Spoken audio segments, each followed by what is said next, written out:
Hello and welcome to this episode of Future of XYZ presented by IF Design. I'm super excited, as I always am for all my guests, but this one in particular, Mike Newman, talking about the future of reusable packaging, it holds a special place in my heart, not only because packaging is one of my personal passions and reusable packaging moreover, but Mike and I have known each other since the founding almost, or when he took over as CEO of Returnity Innovations, back in, I don't know, 2016, 2017, was it, Mike? Pre-pandemic, so that sounds about right. Yes. I came on board, well, you came on board actually at XRC Labs and where I was an advisor, and we've been having this conversation ever since, and I'm so excited to share it with our listeners and viewers on Future of XYZ today. Thank you for having me. Yeah, I'm glad to be here. Well, besides being a serial entrepreneur who's built three companies, you spent 20 years in various kind of roles at the intersection of supply chain and sustainability. And I know that, whether it was directing the Sierra Club's political operations across 20 states, or whether it was, building e-waste programs very early on for big companies like Verizon and Best Buy or Walmart, and as your role at Recellular, you came on to Returnity Innovations, I guess it's almost 8 years ago now. And your guys' tagline, if I can call it that, is making single-use packaging extinct before we are, Right. which is bold. It's bold, but I love it. And you live in Brooklyn, you're a New Yorker. But I'm really want to dive in because there's so much on this topic. I mean, people are going to be saying like, well, reusable packaging. What does that look like? And I think it's distinct in your business tagline of like single versus single use. But in your expertise and experience, Mike, can you just define for us what reusable packaging really means? Yeah, it can apply on, in the industry, you'd say there's the primary package, which is the thing that holds the product itself. There's the secondary package, which is the thing that gets the stuff to and from and between, factories and warehouses and stores. And then there's even tertiary packaging, which is the things that move the things that move the. But really, at its core, it's packaging that is designed for multiple uses purposefully. Some packaging is used more than once. You see lots of people buy a water bottle and then refill that, a disposable water bottle and then find a drinking fountain and fill it back up. But that's explicitly designed for single use, whether or not someone tries to get extras out of it. Really, it's something where the company that is selling the product means for that packaging to be used by that consumer, that customer multiple times in a purposeful manner. The purposeful piece of this is really important because at some point historically we switched from, historically you used to refill your milk bottles and your wine bottles and your soap, right? These were things that were regularly refilled. In some ways one could argue that that's actually like kind of the most historical solutions that we have in the world. But then kind of, I don't know if this is true, but it probably is sometime around, the 40s, 50s with consumer kind of growth of consumer packaged goods, where you could have single use because of material innovations, because of global supply chains, and it was brand differentiated. And that became really sexy and appealing. And we suddenly shifted from this model that was always in place of reuse into this very single use, which is flooding our world with unbelievable amounts of plastic and paper waste and toxicity, frankly. What are the things that are happening kind of on small scale individually that, I think about tote bags that you think are actually like starting to lean us more towards like, that reusability right now? Well, yeah, packaging, it's obviously it's highly visible. If you survey consumers, they will tell you they hate it. They hate how much they get and they hate how wasteful it is. And you see it clogging drains and wetlands and everything else. So it's a very visible issue, and a lot of brands have tried to get in front of that in a way that I think is very purposeful. Just leading with values, not necessarily leading from a strict business standpoint in addressing it. They also know that they don't like it when their customers are mad at them about something, so they want to try and find a solution. So there's been lots of pecking away at the problem in different ways, whether that's a concentrate, like, a tablet that you put in a specially designed bottle and fill with water, or a reusable tote bag or refillables, or bring to the store to put refill in the store or what have you. There's a lot of different models and brands and attempts at it, but they all stem from the. It's not even an elephant in the room. It's just everybody knows. Yes, the packaging is a problem, and companies generally are trying, I think, to get in front of it, and consumers want them to. So the attempts are there. And there's certainly startups who are trying across different sectors and regions. And I mean, but it seems to be largely in the startup world that these tests are being made. I mean, at reusability, at Returnity, you guys are thinking about reusability, and I think at scale. I mean, I think that you and I have had some very interesting conversations. I want to dive into like, what does it take to achieve scale from a logistics point of view, from a value chain point of view, from a material innovation point of view, all of that. But I'm actually really curious, first and foremost, like you and I have talked about like what I guess cycles are, right? Like what about rotations, I guess, how many times you use it. So I want to come back to like the tote bag example. Like all of us have dozens of tote bags, sitting in our closets or, in our cars or whatever. We may reuse them, but like actually what it takes to produce that cotton or canvas tote bag versus, a paper bag ideally versus a plastic one. What is that kind of rotational cycle that's necessary for it to be better than something else? Yeah, it's a mistake, frankly, that I think the industry makes over and over again, which is they design reusables for durability. That's the point, right? They're meant to be used a lot, but they tend to design it without necessarily appreciating what the real world use cycles that it will get are, instead of what's the laboratory reusability of it. So they may, those tote bags, even the cheapest ones you get at the grocery store, they usually say it's good for 125 uses. Well, that's not how most consumers will end up actually using it, right? It won't see that volume. So that's the issue. Is not so many how many uses do you have to get. It's aligning the material density, the construction of it to the real world use cycles that you will see, and getting that alignment. So sometimes that might mean 100 uses, and sometimes it might be 3. Yeah.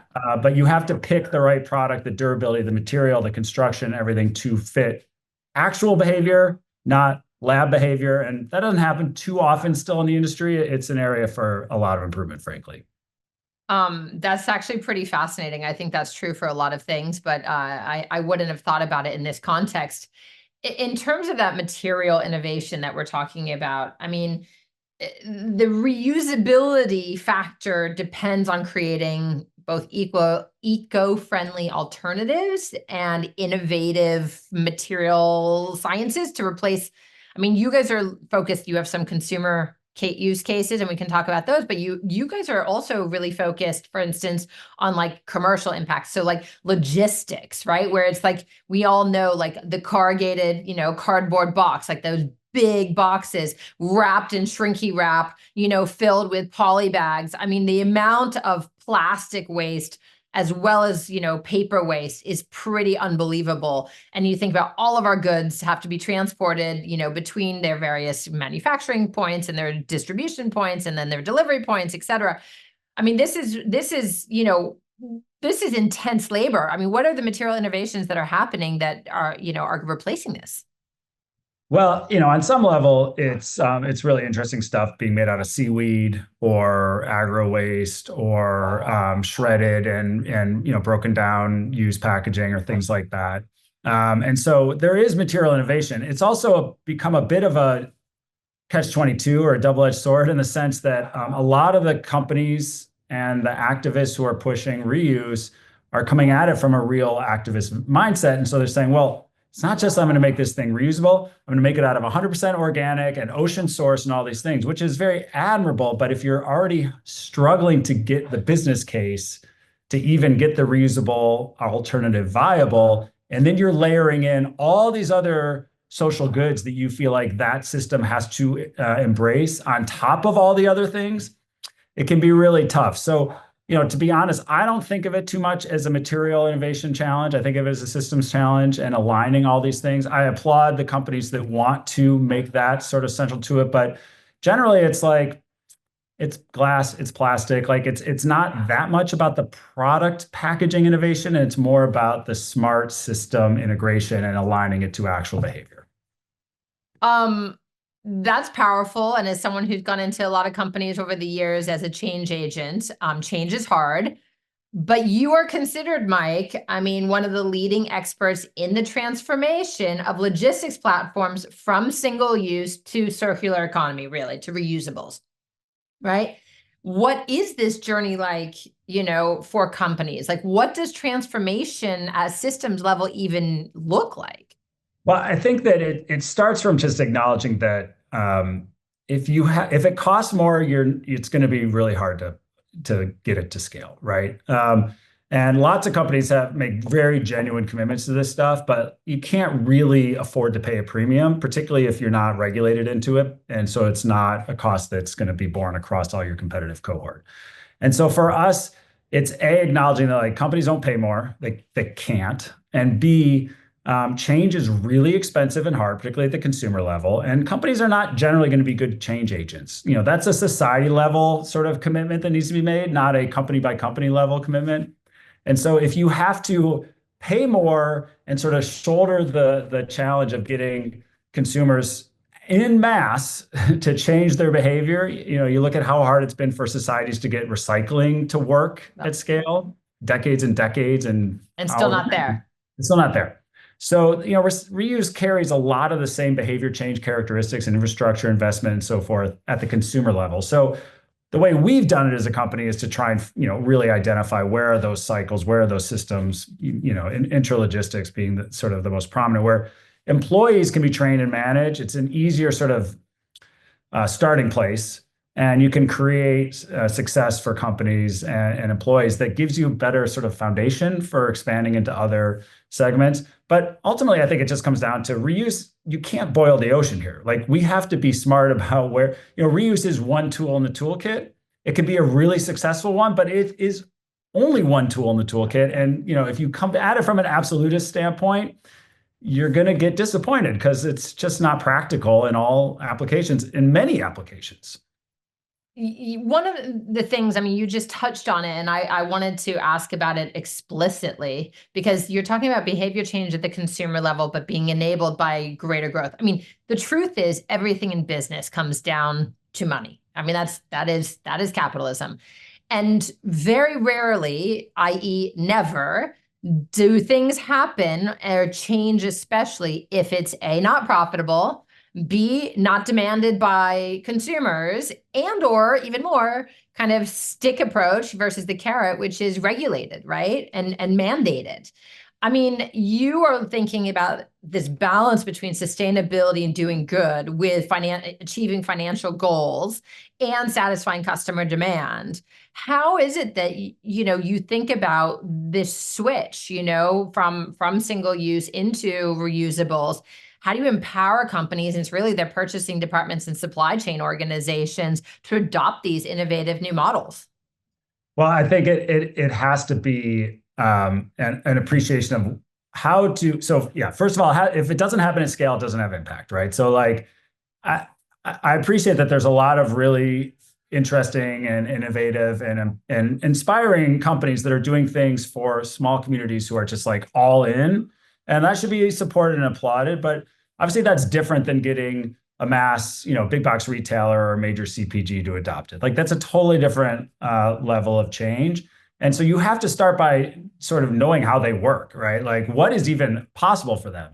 Yeah, like one thing that I think is overlooked very often is that their entire businesses are built upon selling individual items over and over and over again, and everything in, bonus structures, revenue planning, investments, everything is built around that model. And then you come to them and say like, oh, but here's this reuse model, which will take a year to pay off because you have to get them to buy the whole business isn't like set up to even do that thing. So, if you have to take on that level of change, it's not just then convincing the consumers to do it, but also like overhaul how a multi-billion-dollar enterprise aligns their entire, but like, you shouldn't be surprised that it's really hard to accomplish.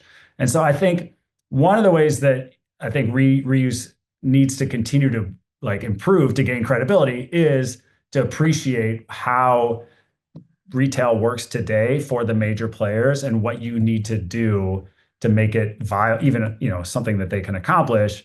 And then, and frankly, like, open setting reuse, the shorthand for it is like open setting reuse just doesn't really work at all. What does Certainly that mean, not. open setting reuse? Yeah. So open setting means like the person is taking the package away. Hmm. Maybe it's shipped to their home. Maybe they buy it in the store and take it home. And you need them to bring it back somewhere to do it, to do a thing again, as opposed to a closed setting, which might be reusable cups in a corporate cafeteria or, the next like NBA game you go to or something like that. Yeah. They work really well in that context because, like, guess what? They're staying in the building. And like when they stay in the building, you can do it at a high level. If they're taking it home, it's much harder. And so I think, at the end of the day, it's like the shorthand for us when we're talking to retailers and, my experience in the industry is talk to brands and retailers and find those, where do they have the most analogous closed context component of their business, where they control the movement of the products to the greatest degree. That's the place you need to start. And once it's out of the building or away from the restaurant or whatever it is extremely difficult.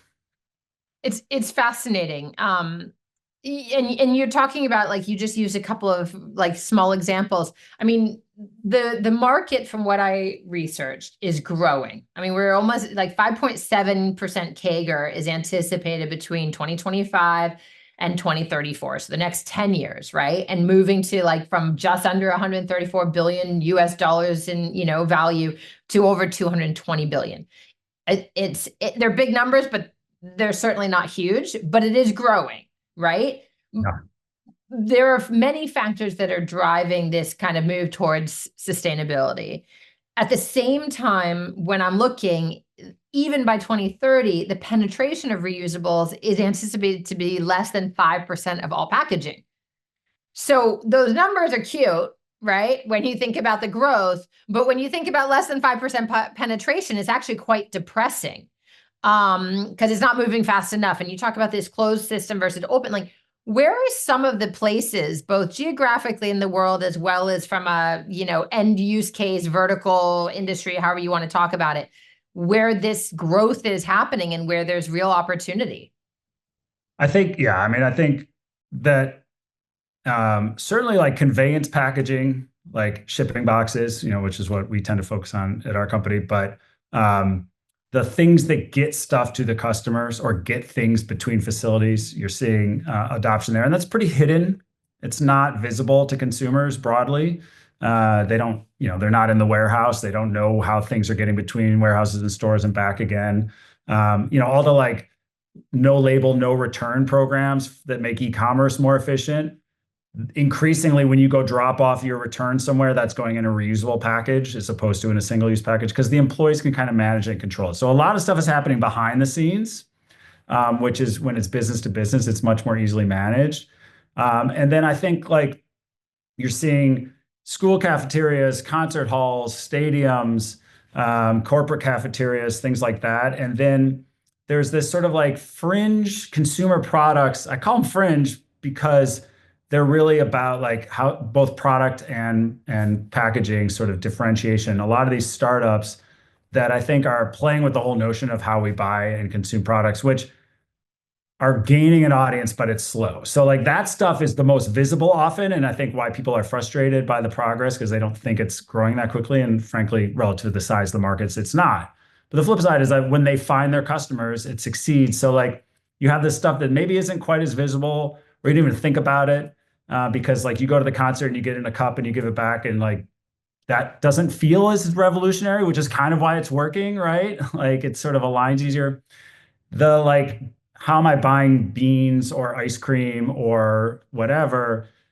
There's so many structural and behavioral issues there that I think that's why it doesn't feel as much as it's growing and And it isn't. especially in the US, right? I mean, Northern Europe has been like, and parts of, Central Europe as well. I mean, have been buying in bulk, for instance, bringing your own containers, like at the, at the Park Slope Co-op, for instance, like, unto themselves. And people like myself who have been buying natural beauty products for decades, like there's a lot of refillability, which means that the packaging typically is reusable, not necessarily always great, but like at least reusable more than once, right? You talked about before, like, detergents and things that were getting concentrated and taking the water out. I mean, there is stuff happening, but you're right that like, A, we're not seeing it, and B, it's still not en masse. Like, what's it going to take to kind of move the needle besides regulation, as we Yeah. just said? Well, this is where I tend to be the most contrary as a reuse professional whose, company success really hinges on some of these core questions, which is to say, I don't think we're asking the right question all the time, which is to say, I mean, it's the right question, what's it going to take?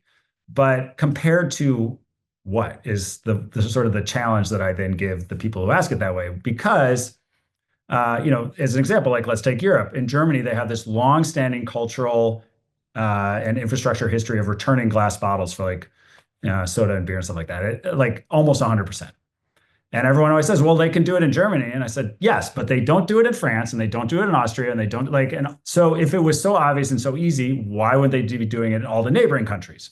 Because it's not so obvious and easy. And so the question is really like, is that a priority for us as a society? Not as a CPG, not as a big box retailer, as a society, are we really going to, through regulation or social pressure or education or whatever else, like commit? And is that the best use of our time and resources? Like we want people to buy solar panels and EVs and all these other things.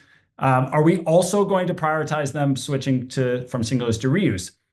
I think the answer, frankly, is probably not in most communities globally. It's just not. It's not I likely. appreciate your realism, Mike. Well, but I think that should be empowering, right? Like if we start by saying that reuse is not the solution for everything, and it shouldn't be like this idea that it's all or nothing.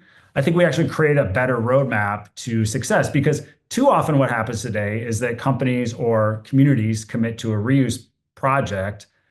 It struggles because you don't get the return rates or it's too expensive or people get, frustrated with it and they abandon it. And then you're like set even further back, right? Because then you're like, well, we tried that reuse thing, it doesn't work. So I think to me, there needs to be a lot more grounding in like reuse is not going to be everywhere, everything. It's not in any event horizon, like no time horizon that I think matters. So what is accomplishable now? Why? And how do we use that as a platform? Like, and so starting more with less ambition, but more sort of like foresight and like, I think, focus is actually how I think we have more success. And really what that means then is like pulling back on reuse for everyone everywhere and instead like I've said, retailers have a surprising number of programs and products that already are pretty closely aligned. And when you get narrow, you get success. And when you get success, you get momentum.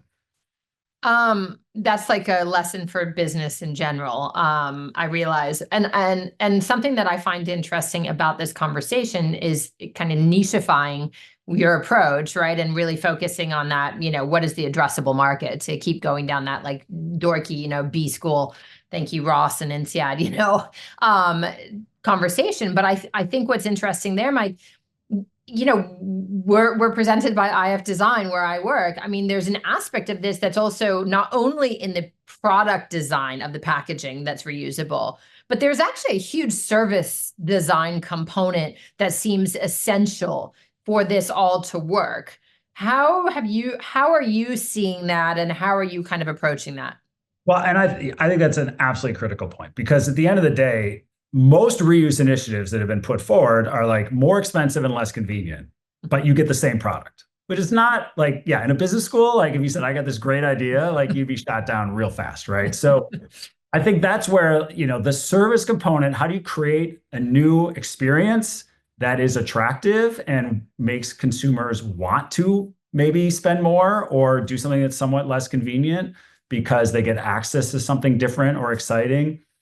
That has been underutilized tremendously, I think, by a lot of both the big brands and the startups, which is like, I'm going to give you the same product for more money and worse experience is not a good sales pitch. So I think when you come back to that holistic system concept of it's not just the package itself, it's like, what is my consumer's experience with this entire enterprise and why should they want to maybe pay more or inconvenience themselves in some way?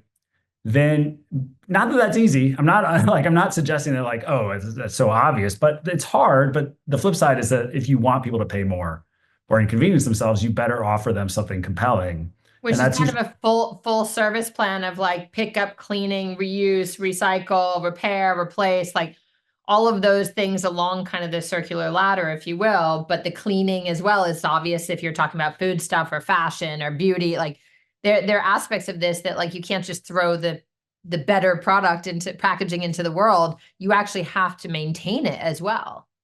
that's right. And you have to like educate people on why they should do it, and you have to allow them to brag about it because people like bragging about when they're doing better than their neighbors. Like give them that tool, make it, why does everyone put their brand on a reusable tote bag? And I don't think brands think that people need more tote bags at this point. They know that people who use tote bags will walk around with the tote bag on their shoulder with their brand on it to convey superiority or, whatever. Great, right? If that's Affiliation. encouraging the behavior that's like good for the planet and also good for the brand, like fantastic. I mean, Yeah. why not, right? Yeah. But it has to be that mentality, for sure. It's interesting. Well, we're going to get wrapping up, and I have two last questions always. The first is, are there one or two really essential references that you would recommend to our listeners and viewers if they want to learn more about reusable packaging? Well, I think I would say like on the pilot or like field experience side, to see how a lot of brands have worked together to kind of solve some of these core questions, I would definitely go towards like the closed loop partners. They have all these different consortiums of major brands and retailers, reusable cups, reusable tote bags, to-go containers, things like that. They've done all these projects on a pre-competitive basis and just have a ton of resources there where you can learn about consumer thoughts about it and some of the organizational structures and things like That's that. closedlooppartnership.org, isn't it? Something like that. Something like that. I'll Yeah. post it in the show notes. Great. And then, I think on the material side, frankly, I think the US Plastics Pact like is a group I've been involved in. And again, it's like every company involved in the plastic supply chain, plastics being such a dominant and challenging material in packaging, and a lot of work being done there that talks a bit more to some of the like structural material opportunities and challenges. So you've The got chemical challenges, really. 100%. Right. Yeah. And like things as basic as like, well, what materials are readily recyclable in most communities? And there's plastic packs all over the world, so it's not just the US one, Yeah. wherever you're located, you'll probably have a plastics pact in your country or community and you can look them up. It's going to be the same core work just local to your region. And I think that's a great place to learn about some of the material challenges and how companies are thinking about moving between different materials and what is sort of the best option within that infrastructure. Thanks for that. Those are great resources. And so we'll conclude, Mike, with the final question that I always ask. I mean, I think I'm going to know, I kind of anticipate your answer already, but like if we project 25 years in the future towards 2050, which seems crazy, I mean, what's your greatest hope for the future of reusable packaging? Well, yes, I think that it will be a part of our lives. The same way that everyone always talks about like, why can't we go back to the day of the milkman? And I think we will go back to that world, but with more understanding of like why not everything came in reusable bottles then either. So I think that we've asked the question the wrong way for the last 10 years or so, but I think companies and activists are starting to ask the right questions, and we will have it be a part of our lives. It's not going to be everything. I don't think it should be, but I think we will see it start to become a normalized behavior, because of all the work that's being done today. And so it'll be a part of the solution and a meaningful part. But it won't be everything. And I think my hope is that in 25 years, we sort of appreciate why that was a good choice, right? To not try and force it into our lives for everything, but instead to be smart. And I'm confident we'll get there. I love that. And to reduce the greenhouse gas emissions and the reliance on virgin materials and all the things that, this brings with it. So I'm with you. I hope we can find the right niche. Absolutely. Mike Newman of Returnity Innovations, thank you so much for joining us on Future of XYZ, talking about the future of reusable packaging today. Thank you for having me. And for everyone watching and listening, we appreciate your reviews. 5 stars, always appreciated on Spotify, Apple, or wherever you get your favorite podcasts. Be sure to subscribe, YouTube, Instagram, and anywhere else. And we'll see you again in 2 weeks. Thanks for joining us.